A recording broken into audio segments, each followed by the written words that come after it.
Assalamualaikum warahmatullahi wabarakatuh.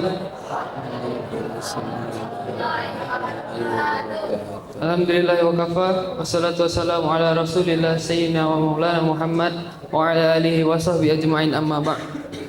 First of all, let's say thanks to Allah Subhanahu wa Ta'ala who has given us mercy and blessing so we can gather in this mosque with healthy condition and happy situation. Secondly, salawat and salam we give to our Prophet Muhammad sallallahu alaihi wasallam who guide us from the darkness era into the brightness era right now. Tanpa berlama-lama lagi, sudah memakan waktu banyak, mungkin langsung saja marilah kita buka acara kita pada sore hari ini dengan melafazkan lafaz basmalah. Bismillahirrahmanirrahim. Langsung ke acara inti, yaitu penyampaian materi dari Ustadz Muhammad Sobari SPDI yang berjudul Indahnya Malam Lailatul Qadar serta Ketentuan Qada dan Qadar. Baik, mohon disimak. Karena ini untuk Ustadz Sobari SPDI, tempat dan waktu kami persilakan. Bismillahirrahmanirrahim. Assalamualaikum warahmatullahi wabarakatuh. Alhamdulillahi rabbil alamin. Alhamdulillahilladzi hadana li hadza wa ma kunna linahtadiya laula an hadana Allah. Asyhadu an la ilaha illallah wahdahu la syarika lah wa asyhadu anna Muhammadan abduhu wa rasuluh. Shalli wa sallim ala sayyidina Muhammadin sayyidil mursalin wa ala alihi wa ashabihi wa man tabi'ahum bi ihsanin ila yaumiddin. Subhanaka la ilma lana illa ma 'allamtana innaka antal alimul hakim. Rabbi shrah li sadri wa yassir li amri wahlul 'uqdatam min lisani yafqahu qawli. Rabbi zidna ilma warzuqna fahma. Shadaqallahul azim, amma ba'd. Alhamdulillah, pada sore hari ini kita masih diberikan kesempatan nikmat iman Islam, kesempatan kesehatan, sehingga masih bisa melaksanakan aktivitas kita harian, yaitu kegiatan penguatan iman Islam ya, dalam rangka pelaksanaan di bulan Ramadan ini. Atas nikmat tersebut, tentu kita patut bersyukur kepada Allah masih bisa melaksanakan amalan-amalan baik ini dalam rangka menjaga bulan suci, bulan penuh berkah, yaitu bulan Syahrul Ramadan alladzi unzila fihil Qur'an hudan linnas wa bayyinatin minal huda wal furqan. Selawat dan salam kita persembahkan kepada baginda agung kita Nabi besar Nabi Muhammad sallallahu alaihi wasallam, keluarga beliau, sahabat pengikutnya yang istiqomah, dan mudah-mudahan kita bagian dari itu yang pada akhirnya kelak mendapatkan syafaatnya fi yaumil akhir. Amin. Untuk yang kita hormati semua anak, para ustadz ustazah yang hadir pada kegiatan sore hari ini, dan tentu yang kami cintai semua, kami semua putra dan putri kelas 10 dan 11 yang aktif setiap hari mengikuti aktivitas Ramadan, dan mudah-mudahan akan mendapatkan keberkahan yang pada akhirnya itu mendatangkan kemanfaatan dalam hidup kita. Amin. Nah, ini adalah hari yang ke-22 kalau saya lihat jadwalnya. Dan akan masuk nanti ba'dal maghrib, itu masuk malam yang ke-23. Dan hari ini artinya dengan judul yang disebutkan oleh moderator tadi, yaitu tentang indahnya malam Lailatul Qadar. Ya, malam Lailatul Qadar kemudian digabung dengan berikutnya, yaitu dan digabung dengan ketetapan qada dan qadar gitu ya. Memang dua hal yang berbeda tuh, tapi bahasanya hampir sama dengan judul qada gitu. Qada dan qadar, kemudian simpulannya menjadi takdir. Baik, kita lihat dulu tentang Lailatul Qadar. Itu ada hadis seperti hadisnya Nabi Muhammad SAW terkait dengan Ramadan. Hadis yang Ramadan tersebut sahih Bukhari Muslim. Man shoma Ramadhana imanan wa ihtisaban ghufira lahu ma taqaddama min dzambi. Ada juga man qoma Ramadhana imanan wa ihtisaban ghufira lahu ma taqaddama min dzambi. Ada yang satunya tentang puasa, yang satunya tentang amalan-amalan melaksanakan ibadah di bulan Ramadan dengan penuh keimanan keislaman ya, dan keikhlasan dalam hal melaksanakannya, itu ghufira lahu ma taqaddama min dzambi. Maka akan diampuni dosa-dosanya yang telah lalu. Nah, begitu juga dalam hal Lailatul Qadar, tentang Lailatul malam kemuliaan ini, malam ketetapan ketentuan yang sudah Allah tetapkan di dalam ketetapannya. Disebutkan juga dalam hadis sahih juga, man qoma sebutannya. Jadi siapa yang bangun dalam rangka ibadah gitu ya, bukan sekedar bangun saja tetapi tidak melakukan ibadah, tetapi ini adalah bangunnya itu dalam rangka untuk melaksanakan amalia ibadah. Man qoma Lailatul Qadar, bang siapa yang bangun di malam tersebut, di malam Lailatul Qadar tersebut, imanan wahtisaban, dan dia melaksanakannya itu atas dasar keimanan yang baik, wahtisaban dengan keikhlasan yang penuh, sama balasannya juga seperti puasa tadi, ghufirallahu ma taqaddama min zambi, maka akan dihapuskan juga dosa-dosanya yang telah lalu. Apa dasar tentang Lailatul Qadar khususnya dalam Ramadan, dan itu yang paling kita banyak cari oleh kalangan shaimin. Ulama itu membagi, meskipun ada kata oh ini dhaif, ini dhaif, lemah dalam hadis, oh ini maudhu, bahkan tidak ada. Tapi paling tidak ini menjadi pembagian penyemangat bagi kaum muslimin shaimun ini tentang, dan ini memang bukan hadis, tentang pembagian yang disebutkan tentang kelompok puasa itu yang kemarin itu, bahwa syahrul Ramadan awwaluhu rahmah wa awsatuhu maghfirah wa akhiruhu itqum minan nar. Ini adalah pembagian dalam rangka untuk penyemangat kita sebagai orang Islam yang melaksanakan puasa fi syahri Ramadan. Sama seperti ada ungkapan yang sangat tenar itu di kalangan masyarakat muslim, bahkan catat itu hadis tersebut itu dikatakan hadis dalam kitab Durratun Nasihin. Man fariha bidukhuli Ramadan haramallahu jasadahu 'alan niran. Meskipun hadis ini diteliti ternyata pada akhirnya tingkatannya adalah bukan dhaif tapi maudhu, tapi paling tidak menjadi penyemangat tuh dalam istilah fadhailul amal. Barang siapa yang gembira tuh hatinya dalam rangka menyambut datangnya bulan Ramadan, haramallahu jasadahu 'alan niran, maka Allah akan haramkan jasadnya untuk disentuh api neraka. Tapi paling tidak ini penyemangat, bergembira kita, senang. Mengapa kita gembira, kita senang? Karena di dalamnya amalan-amalan yang sunnah menjadi wajib pahalanya, yang wajib berlipat-lipat pahalanya karena saking besarnya pahala yang diberikan oleh Allah untuk para orang-orang yang melaksanakan puasa di bulan Ramadan, baik laki-laki maupun perempuan yang sudah ketetapan hukumnya balik. Termasuk anak-anak pun menjadi bagian dari itu sebagai bagian dari latihan untuk pembiasaannya. Kembali lagi kepada Lailatul Qadar. Kita hafal semua dalil tentang itu, dan itu dibaca di malam ke 15 ke atas dan seterusnya sampai malam ke 29 atau ke 30, yaitu surat Al-Qad.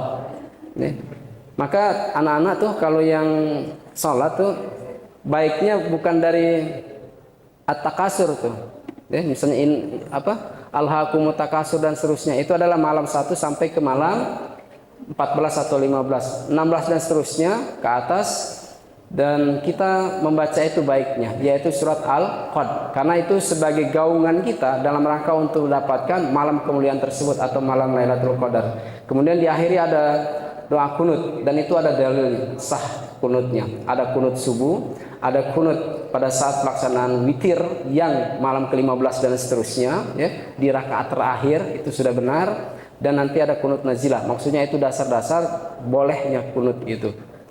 Jadi tidak usah khawatir, oh tidak ada dasarnya kemudian ini bid'ah, tidak, lanjutkan itu. Nah, di Quran surah Al-Qad itu 5 ayat itu sangat jelas sekali tentang kemuliaan malam Lailatul Qadar. Nanti malam keberapa Pak? Nah itu nanti ada pendapat-pendapat ulama tentang itu, ulama-ulama muktabar. Bismillahirrahmanirrahim. Inna anzalnahu fi Lailatul Qadar. Kita semua hafal. Inna anzalnahu, sesungguhnya kami telah menurunkan hunya dia. Dia itu rupanya kembali kepada Al-Quran. Hunya kembali Al-Quran. Fi Lailatul Qadar, pada malam kemuliaan, pada malam yang sudah ditetapkan. Lalu kemudian ayat berikutnya, wa ma adraka ma Lailatul Qadar. Apakah malam kemuliaan itu? Lanjutnya apa? Lailatul Qadri khairum min alfi syahr. Malam kemuliaan itu adalah malam lebih baik daripada malam 1000 bulan. Lailatul Qadar khairum min alfi syahr. Malam tersebut adalah malam yang lebih baik daripada 1000 bulan. Nanti ada penjelasannya. Tanazzalul malaikah. Maka malaikat itu pada turun tuh. Jadi waruh, ada ruhnya di situ. Ruhnya di situ adalah pimpinan malaikat-malaikat yang ada, yaitu malaikat Jibril alaihissalam. Tanazzalul malaikatu waruh fiha, akan turun tuh ke muka bumi ini biizni rabbihim min kulli am, atas izin Allah dalam rangka memudahkan segala urusan kita manusia, khususnya yang beribadah di malam Lailatul Qadar tersebut. Salamun hiya hatta matla'il fajr, akan memberikan kedamaian, ketenangan. Salamun hiya hatta la'il fajr, sampai datangnya terbit fajar. Jadi setelah fajar itu, istilahnya fajar selesai di malam itu, maka selesailah kemudian malaikat Allah tarik lagi ke langit untuk kembali kepada posisinya, gitu ya. Dan itu para malaikat selain malaikat Jibril, ya, malaikat-malaikat lain dan dipimpin oleh malaikat Jibril, tanazzalul malaikah waruh, itu pada turun untuk memberikan keberkahan, keselamatan, pengampunan, untuk dimohonkan kepada Allah untuk diampuni dosa-dosa kita pada malam tersebut. Nah, lalu kapan itu? Tentang malam kemuliaan tersebut, malam yang luar biasa yang ditunggu oleh para soimat itu ya, dalam untuk mendapatkan di malam Lailatul Qadar itu. Maka dalam kajian lain bahwa malam Lailatul Qadar itu prediksinya yaitu yang diungkapkan di awal tadi, wa akhiruhu itskum minan nar. Karena nanti pada akhirnya kita mendapatkan ampunan dari Allah, kemudian kita semua yang mendapatkan tersebut itu itskum minan nar, akan terbebas dari api neraka. Sebagaimana ada ungkapan wulidathu dia seperti nanti bayi yang baru dilahirkan, berarti suci, bersih, tidak ada dosa lagi karena kita dosanya dileburkan manakala puasanya diterima, lalu kemudian mendapatkan Lailatul Qadar. Kapan itu? Nah, karena dia rentang di 10 terakhir, sebagai hikmah tidak diberitahu secara pasti ya, bahwa malam tersebut itu jatuh malam sekian sehingga kita akan fokus di situ, tapi adalah 10 terakhir. Artinya malam ke-21 sampai malam ke-29 atau 30 misalnya. Tapi dia adalah ditetapkan di malam-malam ganjil. Imam Syafi'i rahimahullah ta'ala itu mengatakan dalam tafsirannya bahwa yang dimaksud dengan malam Lailatul Qadar yang ganjil tersebut adalah di malam 21 atau 23.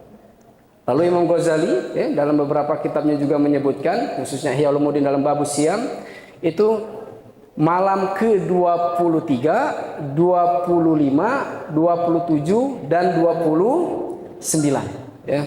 Lalu kemudian jumhur ulama memberikan kesepakatan yang kuat terhadap malam ganjil tersebut, bahwa kemungkinan besar artinya itu bisa jadi ini yang paling tepat dalam hal Lailatul Qadar tersebut. Nanti ada cirinya juga itu. Yaitu dari malam 21, ganjil lagi malam berapa? Malam 23, 25, 27 dan ditutup 29. Maka dari sekian tadi yang ganjil tersebut di 10 terakhir yaitu malam ke-27. 27 ya. Artinya 27 juga bukan berarti yola itu, bukan. Tapi paling tidak itu sebagai penguat pendapat ulama dan kita percaya tentang itu. Karena mereka adalah berijtihad itu berdasarkan ilmu, bukan sekendak kita yang tanpa ilmu. Maka itu kita percaya dengan ulama-ulama yang kompeten, yang muktabar tersebut. Nah, meskipun yang demikian, tapi hikmahnya menurut para ulama bahwa mengapa tidak dipastikan betul, maksudnya dirahasiakan Allah tidak ditetapkan secara langsung melalui dalil, misalnya Al-Qur'an tadi maupun hadis Nabi Sallallahu Alaihi Wasallam di malam tertentu, agar di malam tersebut dari malam 21 dan sampai ke malam 29 atau 30 itu kita dikongkon, kita disuruh untuk melaksanakan ibadah terus menerus, apakah itu malam ganjil 21 ataukah 22 dan seterusnya. Agar di malam-malam tersebut mana tahu kita mendapatkan tadi malam Lailatul Qadar di mana kita beribadah nilainya tadi lebih baik daripada 1000 bulan. Maka kalau dihitung-hitung dalam hal tahun lebih kurang 83 sampai 84 tahun. Yang itulah maksudnya kita usia saat ini mungkin belum tentu sampai di usia 83, tapi dengan mendapatkan malam Lailatul Qadar itu ibadah kita sudah dihitung oleh Allah Subhanahu wa taala yaitu sebanyak 83 atau 84. Nah, asbabun nuzulnya itu bahwa Nabi Shallallahu alaihi wasallam itu tuh dalam beberapa tafsirnya itu iri, ada beberapa tafsirannya. Iri melihat seorang Bani Israel yang berjihad di jalan Allah, ya, di eranya Nabi Musa itu 1000 tahun tuh, karena memang usia Bani Israel itu sangat lama gitu ya, sangat lama. Lain seperti usianya Nabi Muhammad SAW, Nabi saja usia di 63, ya umatnya tidak jauh dari situlah, maksimal bisa jadi 70-an juga sudah selesai, atau bahkan di bawah usia Nabi SAW, atau bahkan lebih lagi dari itu, 40, 50 dan seterusnya ya. Intinya tidak terlalu tinggi, jarang ada pun yang 100. Tapi usia Bani Israel, kaum Bani Israel itu sangat tinggi-tinggi, 100, 200 dan seterusnya. Bahkan Nabi Nuh SAW aja 950 tahun gitu ya, dalam rangka berdakwah itu usianya. Artinya umatnya itu sampai ratusan tahun usianya. Nah, melihat Bani Israel ini yang berjihad terus di jalan Allah selama 1000 tahun dan mendapatkan nilai pahala sampai 1000 tahun tersebut, Nabi SAW iri. Ada tafsiran lain, orang tersebut selain berjihad juga rajin beribadah kepada Allah Subhanahu wa taala selama 1000 tahun. Lalu ingin Nabi seperti itu. Lalu Allah berikan malam Lailatul Qadar yang meskipun satu malam itu ibadah, tapi nilainya adalah 1000 atau bahkan lebih baik daripada malam 1000 bulan. Itu khairum min alfi syahr, lebih baik daripada 1000 bulan tersebut. Atau kalau dihitung tadi ibadahnya itu bernilai selebaknya atau selama 83 atau 84 tahun di malam tersebut. Lalu apa ciri alam yang sekira-kira itu adalah malam Lailatul Qadar? Ciri alamnya pun disebutkan tuh oleh para ulama bahwa dia tidak panas betul dan tidak hujan, misalnya hujan deras segala macam, atau panasnya sangat berdengkang. Apa tuh berdengkang ya? Sangat panas ya, itu bahasa Palembang. Sangat panas sekali ya, maka itu istilah Palembang berdengkang ya. Sangat masuk nian ke otak itu ya kalau kena sinar matahari itu. Nah, itu sejuk gitu suasananya tuh. Kemudian malamnya itu juga rasa angin tuh sliwer gitu ya. Anginnya itu sepoi-sepoi kayak di pantai Bali gitu ya. Ini enak gitu ya, santai segala macam. Suasananya tenang. Tapi ingatkan itu di malam 21 sampai 29. Ingatkan saja tanda-tanda alam ini, tanda-tanda alam. Karena malaikat akan turun sesuai dengan tanazzalul malaikatu waruhu fiha bi'idzni rabbihim min kulli amr, ya. Terus di dalam malam itu juga tidak ada gonggongan anjing ya, sebagai penanda. Jadi kalau misalnya biasa ada gonggongan anjing, au gitu ya. Lalu malam itu terasa sunyi, senyap, baik semuanya. Itu sebagai penanda caknyo itulah malam Lailatul Qadar itu ya. Jadi jangan dicari-cari ke tempat yang gelap, ke gunung, ke gua. Nah, jangan. Yang adu gaya ketemu suster ngesot, kuntilanak segala macam. Enggak itu ya. Maka jangan carinya ke sana-sana, tapi carilah di tempat-tempat ibadah, rumah Allah gitu, majelis taklim gitu ya. Tempat-tempat yang tenang. Ada ciri satu lagi, perasaan hati kita ini ya, bagi orang-orang yang akan mendapatkan itu, malam Lailatul Qadar itu, malam kemuliaan itu, hati ini merasa tenang. Bapak sudah belum? Aku tidak tahu ya, tapi ini tando yang ulama ceritakan, lalu supaya kita merasakan masing-masing individu. Hatinya merasa tenang, tidak ruwet, tidak berpikir yang kayak pening ini segala macam. Tambah lagi ini nak lebaran, wah nak beli baju, misalnya gitu, nak persiapan nginjut THR, nak ini tidak terpikir itu. Pokoknya tenang saja, tidak nak berpikir kaget nak buku apa gitu ya, kaget nak makan apa, enggak. Pokoknya tenang saja hati ini. Saya lupa sebenarnya, ini penting untuk disampaikan dalam kitab Imam Ghazali itu Ihya Ulumuddin itu sebagai tambahan nih, bahwa puasa itu ada tingkat-tingkatan nih, sebagai penambah yang kemarin mungkin saya sebutkan itu, bahwa puasa itu ada 3 tingkatan. Ini penting bagi kita agar kita ini puasanya tidak sia-sia. Disebutkan di dalam kitab tersebut bahwa puasa orang berpuasa itu ada 3 tingkatan. Mudah-mudahan ini mengingatkan lagi. Pertama, shaumul awam, puasanya orang awam. Puasa kebanyakan orang-orang hanya menahan lapar, haus dan bercampur dengan istri di siang hari. Ada yang disebut dengan puasa khas, siamul khas. Siamul khas itu puasa orang-orang khusus yang tidak hanya menahan lapar, haus, kemaluannya, kemudian hubungan tapi juga menahan seluruh anggota badannya daripada hal-hal yang membatalkan pahala puasa. Kalau terkait dengan perut, terkait dengan makan minum perut, gitu, terkait dengan kemaluan, gitu ya, itu kaitan hanya ke fikih saja. Kita makan batal, hukum fikihnya batal puasanya. Kita minum dan seterusnya, kita berhubungan dan seterusnya, itu membatalkan dalam aspek fikih. Tapi ada aspek yang akan membatalkan pahala puasanya. Meskipun puasanya sah dari minal fajri ila tulul syams, tapi dia tidak mendapatkan apa-apa. Jadi dia hanya masuk kategori puasa awam saja. Yaitu dia tidak puasa lisannya, tidak puasa matanya, tidak puasa telinganya, tidak puasa kemaluannya, tidak puasa tangan kakinya. Tapi fikihnya dia puasa, sah hukum fikihnya, tapi dia tidak mendapatkan pahala. Dia tidak masuk kategori puasa shaumul khawas. Nah, yang baik itu ya, shaumul khawasul khawas, puasa orang khusus lagi.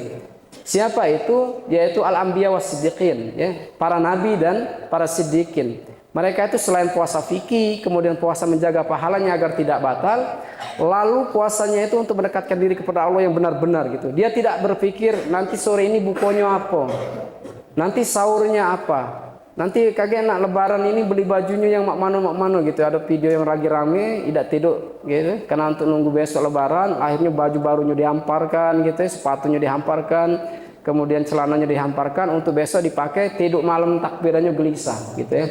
Nah, tidak berpikir gitu tuh ya. Pokoknya nothing tulus, ibadah saja gitu. Ya, hanya mendekatkan diri taqarrub ilallah. Nah, itu puasa orang-orang yang khawasul khawas tadi. Siapa tingkatan itu? Para nabi dan para siddiqin wal aulia gitu ya. Nah, itu puasanya itu yang dipastikan diterima itu.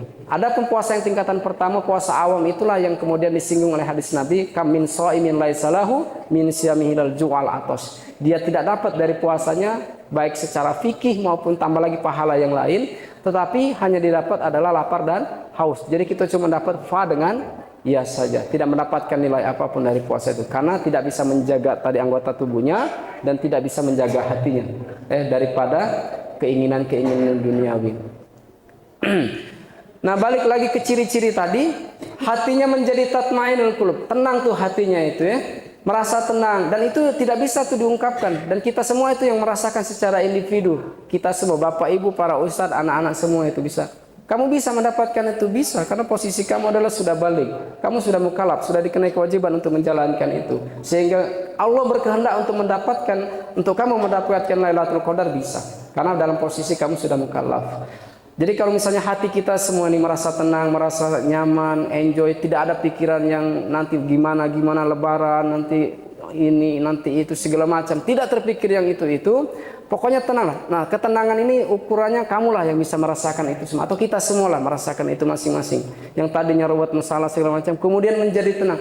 Itulah indikator bahwa malam itulah yang akan diturunkannya Lailatul Qadar dengan segala macam kemuliaan-kemuliaan yang ada di dalamnya itu.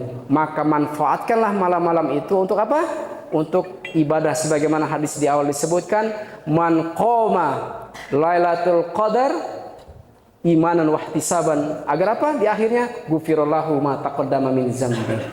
Kira-kira ini sekilas tentang penjelasan Lailatul Qadar ya, dengan segala macam ciri-ciri yang disampaikan oleh para ulama, yang kemungkinan besar simpulannya terjadi di malam ke 27. Tapi bukan berarti nak 27 itulah kita tunggui, karena tidak ditetapkan secara pasti Allah dan Rasulnya. Tapi malam 10 terakhir yang bagian disebutkan iskum minanar, maksudnya adalah supaya kita tetap terus beribadah, apakah malam 20, 21, 22, 23, 24, 25 dan seterusnya sampai malam akhir di bulan Ramadan. Mana tahu di seluruh malam itu kita akan mendapatkan Lailatul Qadar. Mana tahu di seluruh malam itu adalah seluruhnya adalah malam kemuliaan yang dimana kita tidak tahu itu. Lalu apa ciri orang mendapatkan itu?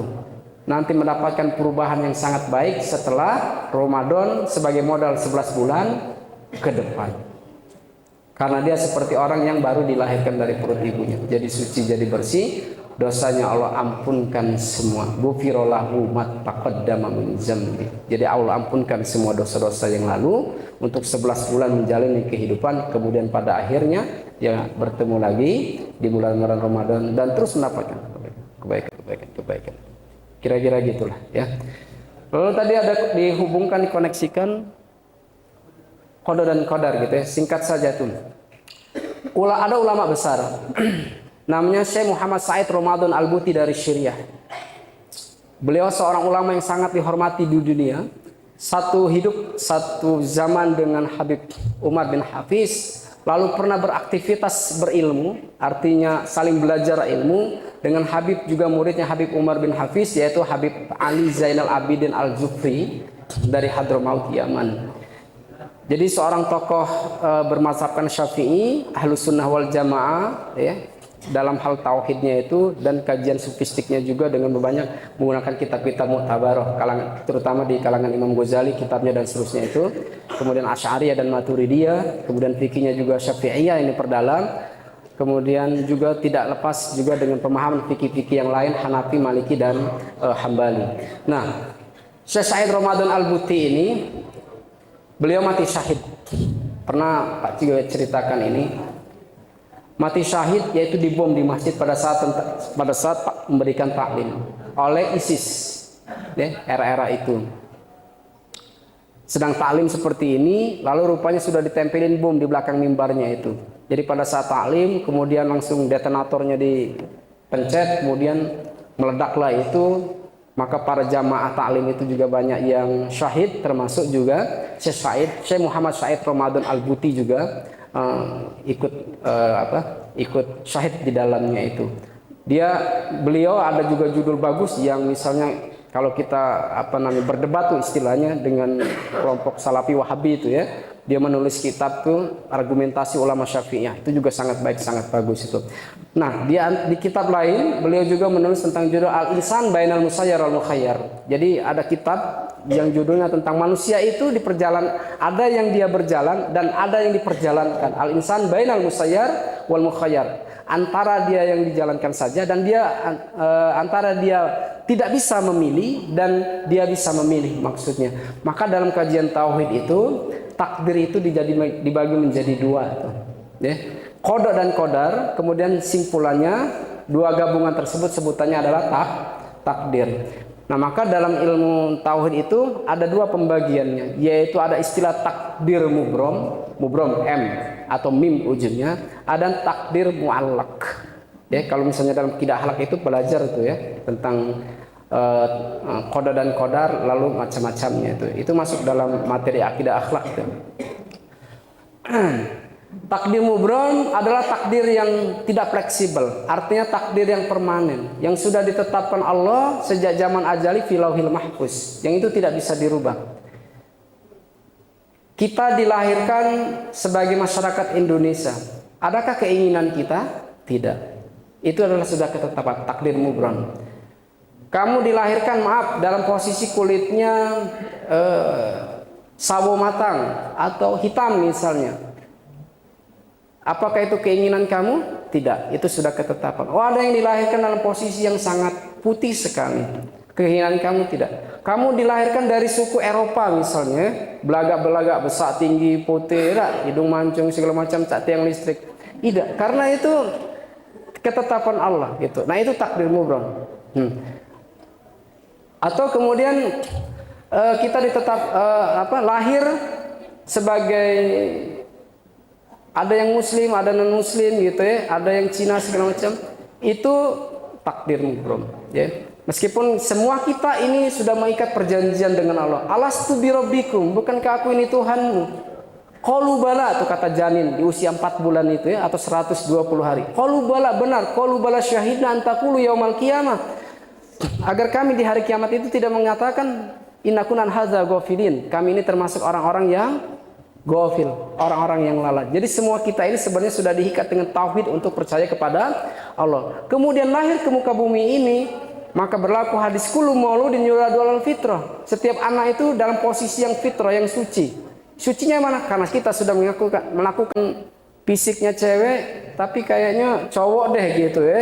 Maskulin, gaul segala macam. Ujungnya apa tuh? Rambutnya dipendekin gitu, ya. Kemudian apa? Biasa pakai anting-anting yang putri ini sebagai perhiasan, lalu tidak lagi agak tomboy, pakai baju kaos doang segala macam. Nah, akhirnya di situ tumbuhlah penyakit. Ujung-ujungnya budak ini jadi lesbi, LGBT. Nah itu yang kacau itu, karena ingin merubah takdir. Akhirnya merubah yang lain-lain itu ya, merubah KTP, identitas dengan segala macam kemajuan teknologi, jenis kelamin segala macam. Nah itu agak geblek itu ya, lodak itu. Karena itu sudah ketetapan, akhirnya dia ingin merubah. Padahal itu adalah posisi takdir mubrom. Nah, adapun takdir mu'allaq adalah takdir yang al-mukhayyar, yang kita bisa memilih. Kita bisa merubah itu dengan keinginan kita dalam posisi tertentu. Misalnya kita ini pengen sukses, tentu harus ikhtiar. Kita ingin pintar, tentu kita belajar. Kita ingin sarjana, tentu sekolah baik, sekolah bagus agar mendapatkan cita-cita. Saya ingin jadi ini, jadi itu, tentu harus diikhtiarkan dengan sangat maksimal agar pada akhirnya kita mencapai cita-cita yang kita inginkan. Kemudian mencapai cita-cita yang kita inginkan, sampai itu, maka itulah takdir mu'allaq yang sudahlah, aku nila lahir dari keluarga miskin, raya aku ini dikacau jelek pulau hitam segala macam itu.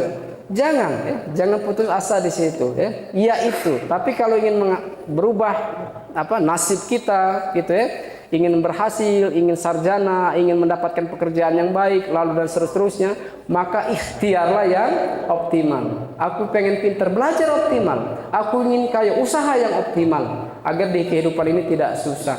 Itu takdir mu'allaq yang kita sendiri yang bisa mengusahakan itu. Dua-dua ini kita harus yakini dengan baik. Kalaupun sudah ikhtiar dengan optimal, belajar dengan sangat baik, tapi hasilnya ternyata jelek, maka kita kembalikan semuanya kepada Allah. Oh, inilah sudah menjadi ketetapan Allah Subhanahu wa taala. Itu yang disebut dengan takdir. Gitu ya. Nah, inilah penjelasan sepintas dua gabungan ini.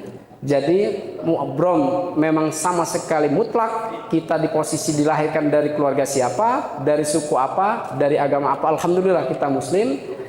Lalu dari orang tuanya siapa, alhamdulillah. Ngapalah wong tuaku ini tidak presiden, tidak menteri, tidak profesor, dokter, alhamdulillah kita dilahirkan misalnya dari keluarga yang wong tua kita umpamanya tidak sekolahan, maka aku nak berubah, aku nak sukses melalui jalur pendidikan, itu mu'allaq namanya, dengan ikhtiar kita. Jadi tetap saja ikhtiar, meskipun kita nanti mati segala macam, iya kita tidak tahu kapan, maka optimalkan saja dalam menjaga kesehatan ya, dengan ikhtiar tetap melakukan kebaikan-kebaikan.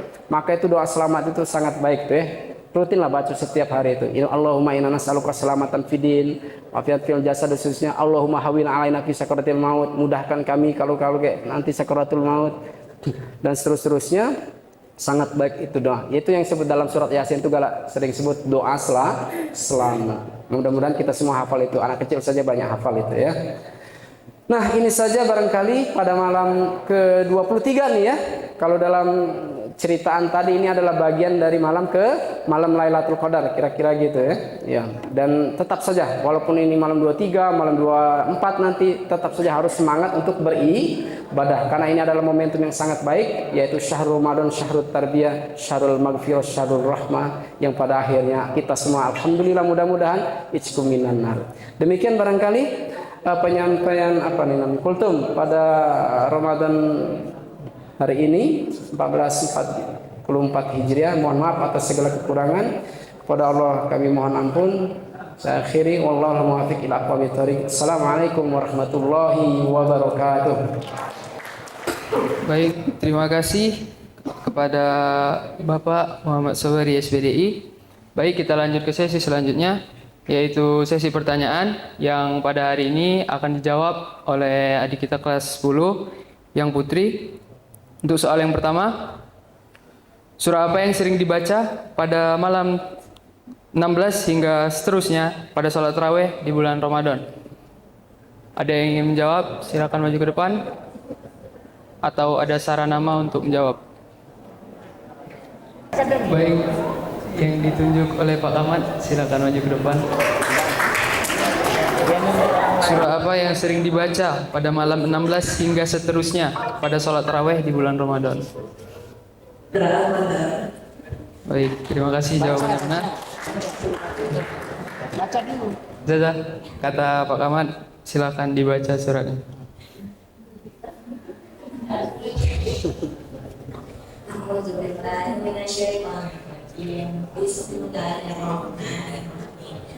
إنا أنزلناه في ليلة القدر وما أدراك ما ليلة القدر ليلة القدر خير من ألف شهر تنزل الملائكة والروح فيها بإذن ربهم من كل أمر سلام ربكم من كل أمر سلام هي حتى مطلع الفجر.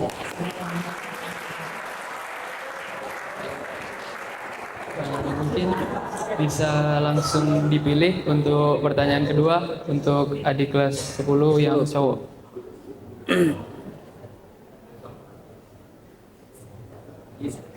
Yusuf jangan.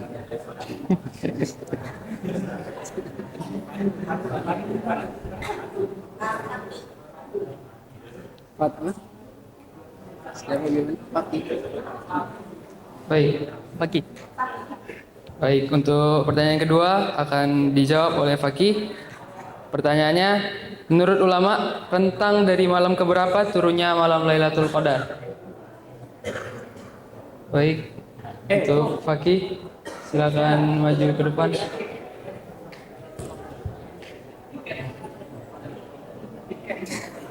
Tiket.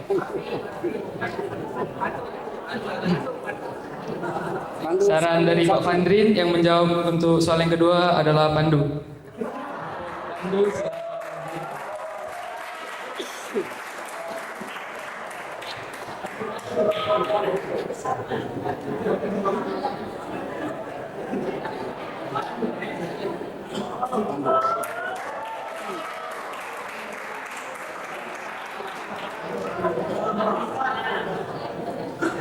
Sebutkan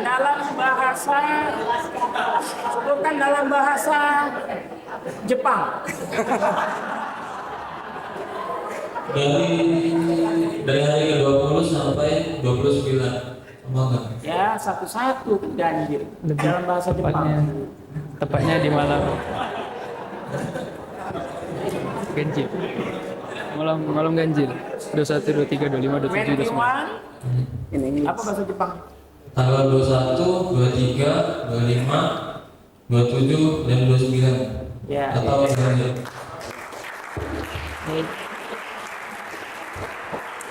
Terima kasih kepada saudara Pandu. Pertanyaan host itu harus seperti kreatif, jadi kayak ganti-ganti bahasa asing. Untuk Pandu Muhammad, untuk pertanyaan ketiga silakan memilih Putri kelas 10. 10.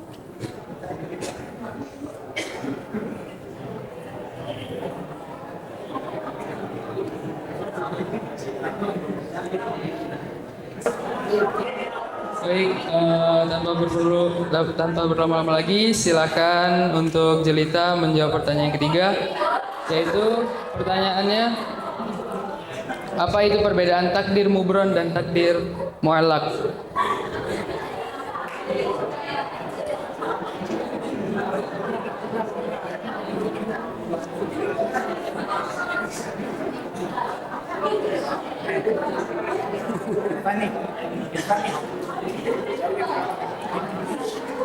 English.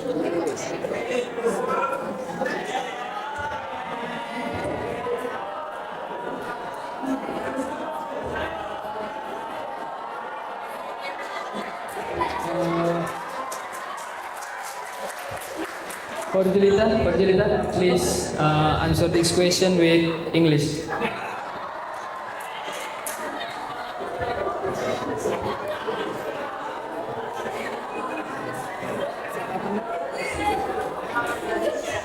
Bagus deh, Arab Inggris ini. Jadi hukum kami itu Ini Inggris ya? emang di-change.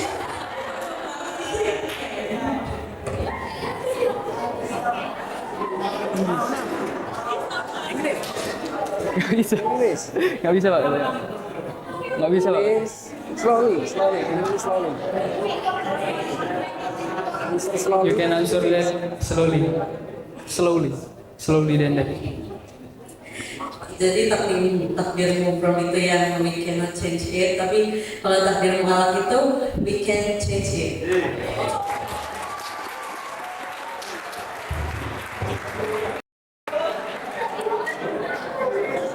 Baik. Thank you very much for Jelita to answer the question.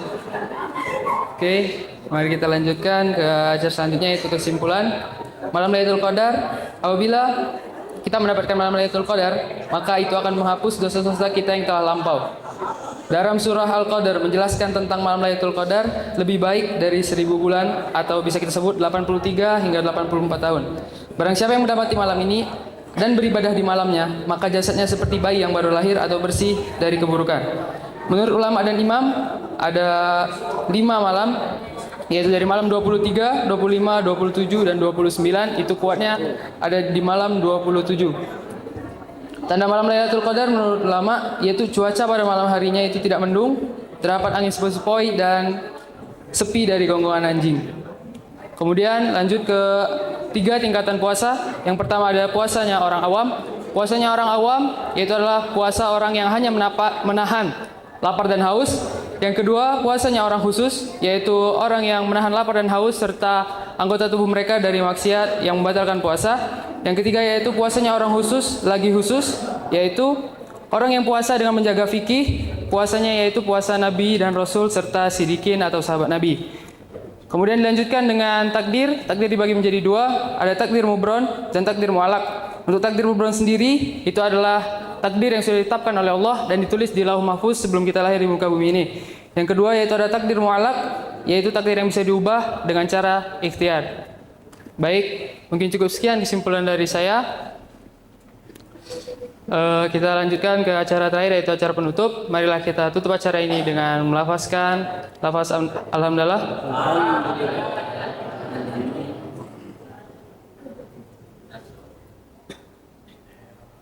Baik, marilah kita tutup acara pada sore hari ini dengan bersama-sama membaca doa kafaratul majelis. Subhanallahumma wa bihamdika asyhadu an la ilaha illa anta astaghfiruka wa atubu ilaik. Baik, saya Agifani Rahman selaku MC pada hari ini pamit undur diri. Apabila ada salah kata, saya mohon maaf. Kepada Allah saya mohon ampun. Saya akhiri. Wassalamualaikum warahmatullahi wabarakatuh.